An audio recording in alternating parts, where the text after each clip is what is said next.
Okay, so let's create a fresh Jupyter notebook, name it as Deep Neural Network Basic. So we're going to create a basic neural network. So first thing we'll do is import Numpy as NP. NP is the usual convention in Python for Numpy, a short form for Numpy. So I'll say NP random.c. So this could be any value. So we give a seed value for the pseudo random generator, number generator. So Keras will use the pseudo random number generator for initializing your weights and biases. Right? So let's import NumPy. Now let's import some Keras packages. So from Keras datasets, import mnest. So mnest is like the hello world example for deep learning. So mnest is a set of images which has handwritten digits from 0 to 9. Yeah, so it has 10 output categories and it has about, I think, 70,000 images. Let's see. Okay, so we need few more things. Keras.models, import sequential. So if you see here, you have the sequential model we will use. Sequential model is to stack layers one on top of the other, and we'll import keras.layers, import dense. So here you see the dense layer. Yeah, okay, yeah, so this is the way to use it. We'll see that shortly. And from Keras dot optimizers, import sgd. So this is stochastic gradient descent. We know this optimizer well. Yeah, so we'll import all these packages. Just ignore this warning for now. Let's collapse it. Okay, and I'll also import matplotlib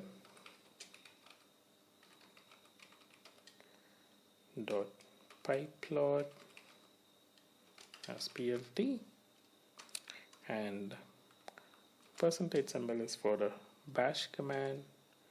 So I'll say matplotlib inline. This is essential to plot things within Jupyter Notebook here. Okay, right, so once we imported packages, let's import the dataset. So xtrain, ytrain, xtest, ytest will capture mnest dataset. So there is a predefined function that will help us load the mnest dataset. So the mnest dataset is captured into these categories. So this function splits it into train and test sets. In train we have the input xtrain, the set of images, and the output labels as ytrain, and xtest as the test images, and ytest are the test labels. Right, so let's execute this. So our mnest dataset is loaded. Now we can check the shape. So this tells me there are 60,000 images. Each image is of 28 by 28. And let's also check the ytrain shape. Oops, a question mark is for help. Right, I didn't want to see help. Right, so there are 60,000 output labels. Okay, so let's see if we can plot them. So let me just look at the image in terms of pixels. So the first image of xtrain. So these are the pixel values for each of the 28 by 28 locations. So 0 means it's a black and 255 is white. Yeah, so these are all almost white. Right, so these are pixel values. To see what number it is, we can go to the corresponding white train. So it's a 5. Yeah, so we're not able to see the shape 5 here clearly because it's folded. Otherwise we should be able to spot out. Okay, so let's see if we can plot it in Matplotlib so we can see it more clearly. Let me say, I'll just declare capture it in a variable called q, xtrain of say 0 dot reshape. So Matplotlib would need to know the size, so I'm saying it's 28 by 28. Oops. And I say plot, I'm show and q. So this should show me the actual digit itself. So it's a 5, there is black everywhere, and this is kind of almost close to white, right? Yeah. Okay, so it's using a default color map, but MNIST images are actually gray. So yeah, right. Okay, so we have a 2D image, right? So the shape of the input image is 28 by 28, but since we are working on dense network, so dense network works pretty good when we flatten it out and give it as a single vector. So let me do that. Xtrain is equal to xtrain dot reshape. So I have 60,000 images, so I'm going to take that, right? 60,000 images and 784. So 784 I get it by multiplying 28 into 28. So that's how I flatten all the pixel values into one single long scalar, right? I also change it into float. If you notice here, so these values were not float, right? So they were integers from 0 to 255, right? So I want to convert them as float because I want to normalize them, and neural networks work pretty good with float values, right? I'm going to do the same thing for xtest.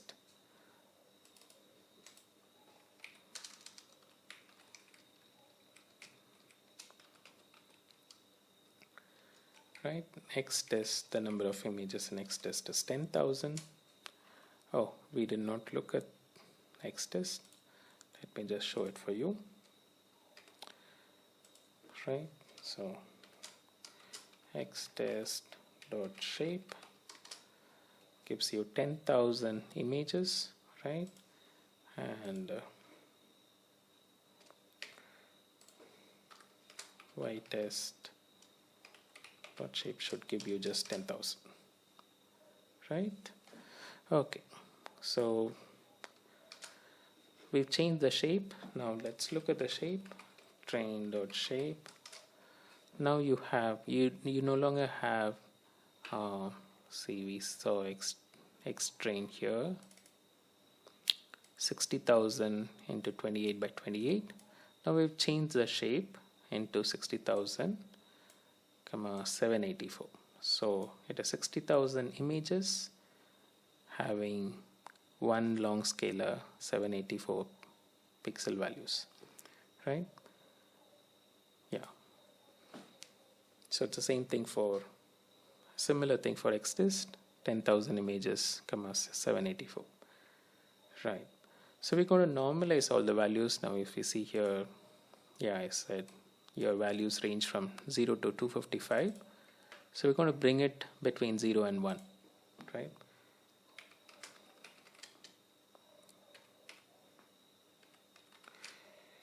Same thing for X test.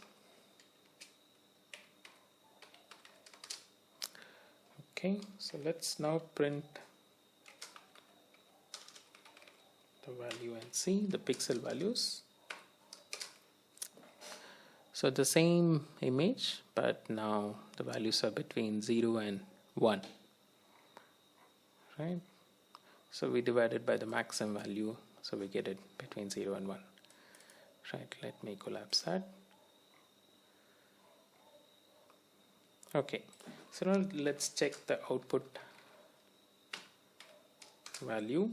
So yeah, we already saw this.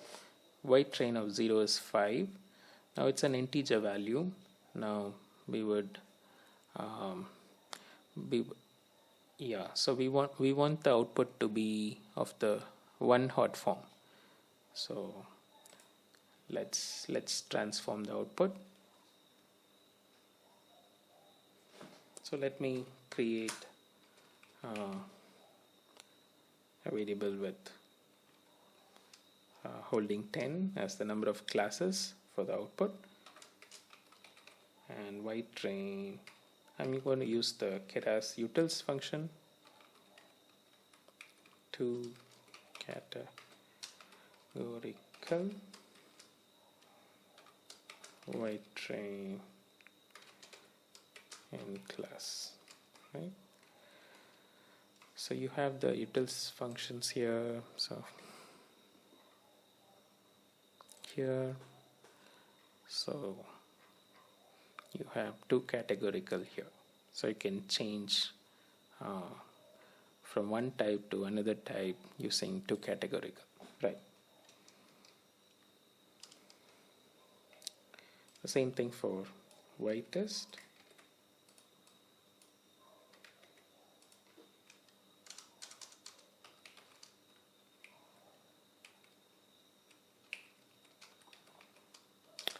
Right, so let's look at white train now. So you see it is now in the one hot style. So it's 0, there's a 0th index, 1, 2, 3, 4, and the 5th index has a 1 because it represents a 5, and all other indexes holds a 0, right?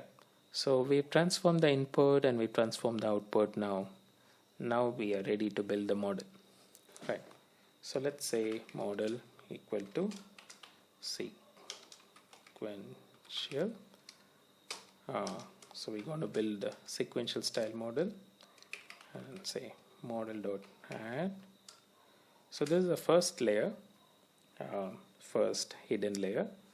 So we're going to add a dense layer, and dense layer has, say for example, 32 neurons, and we're going to use an activation function. So let's say we are using relu, right? And we also specify the input shape for the first hidden layer, because the input layer does not have any neurons. So we just represent, we just tell the first hidden layer the input shape. So our input shape is, we have transformed our input shape to 784, right?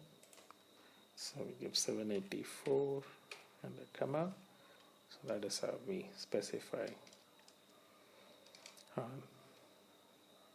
the first hidden layer. Okay, so 32 represents 32 neurons, and it's dense, so every neuron is connected to every other neuron, or in this case, since it is the first hidden layer, every input is connected to every neuron of the first hidden layer, right? So since we have a one hot style output, so we need to add one more layer. This again dense, and we'll have now 10 categories as the output, and activation we will use softmax. So softmax can help us get the output probabilities for different categories, and the sum of all the probabilities is 1. So let's we built the model. Let's see the model summary.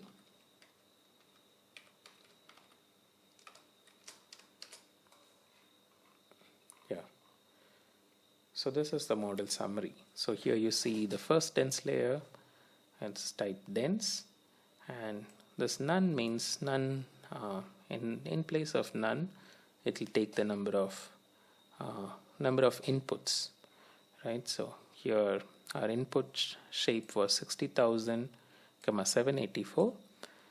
So we gave the shape as 784. So each of the image is of the shape is a vector of 784 pixels. So that's the shape of the input, so that we gave here, and this none represents the number of input images. Right, how do we get this number of parameters? Now dense layer, I said, has every input, that is 784, connected to every neuron in the first hidden layer, right? Plus each neuron has a bias, so that gives us this number, right? So that's how we get this many trainable parameters. This represents how many trainable parameters are there, right? Okay, in the second dense layer, now the first dense layer has 32 outputs. The second dense layer has 10 neurons, so it is 32 into 10 plus the number of neurons, that gives us the number of biases, right? So that gives us 330. So that's how we get this many trainable parameters for the second dense layer, right? So we built the model now. So let's go ahead and compile the model. Model.compile. And so here is where we give the configuration. We do the configuration for the model. So what loss function should we use? So we'll use the simplest one, mean square error, and optimizer we'll use SGD. Here we can also specify the learning rate. So since I have a GPU, I'll give it as 1. Now we usually go for 0.1 or less than 0.1. Okay, I'll go with 0.1. And metrics, so I can choose what should I watch. I want to watch accuracy, right? So I compile the model. Compile, right? Okay, so once I compile the model, I can start my training. So I say model.fit. So this guy starts the training. So I give all that I prepared. I prepared X train, Y train. So these two are the training data set, and my batch size. This is for SGD. How much should be my batch size? Since the data set is small, I can give a bigger batch size also. It depends on how much your processor can handle, GPU can handle, right? And number of epochs. One epoch is showing all the images once, the 60,000 images once. So I say 2,000 images, that means, 2,000 epochs, that means I want the model to see all the images 2,000 times. Right. Verbose equal to 1. So I want some output. Validation data. Validation data is X test, Y test, and then I also want to shuffle equal to true. So if I don't shuffle my data, then for every epoch my model will see the images in the same order. So that could lead to more issues, more overfitting problems. Right. So once I start this, my training starts, and so you see the loss reducing and my accuracy increasing. Right. So this is my training loss and training accuracy. Here I have my validation loss and my validation accuracy.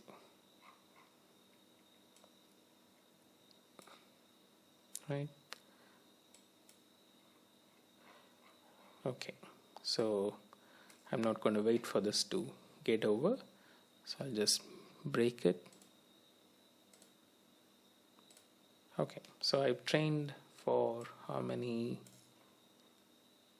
Yeah, so I've trained for about 400 epochs.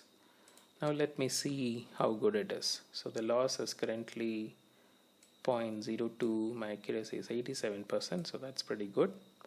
So if I continue to train, I should be able to reach about 94, something like that. Okay.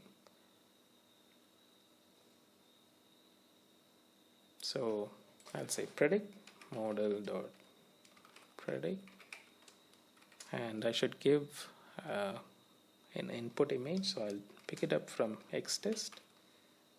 So let's say I chose to give the fifth 0, 1, 2, 3, 4. So the fifth image, right? So I need to give an array. Yeah. So let me also check what is my y-test to see what's the correct value. Yeah, so it is 0, 1, 2, 3, 4. So it's number 4. Right? So just to see if I'm getting the same value. Now, okay, so these values are pretty small, so they can be considered as 0, close to 0. So you see this, it is 0, 1, 2, 3, right? So this is 4. So this has got the highest probability now, as of now. Since we stopped training, it is about 60% probability. And so if we push it higher, if we train some more, they should increase. So if we do round off, np dot round, so you will get the correct answer, right? So because that was the highest value, so you get a 1. Right? And so this is a expected value, and this is the predicted value. So that's pretty good, right? So I'll show you one more thing. How do we save a model and load models? So say Keras models import load model, and you can say model.save. So it's very easy to save. Say dnn basic dot h5. So this is the format, this is the file format for saving all our models. So this saves models, weights, the current parameters, the current learning rate, the current optimizer state, everything. So you can, if you save this and reload it, you can continue training from where you left it, right? So this saves. The way to load is model equal to load model and give the file name.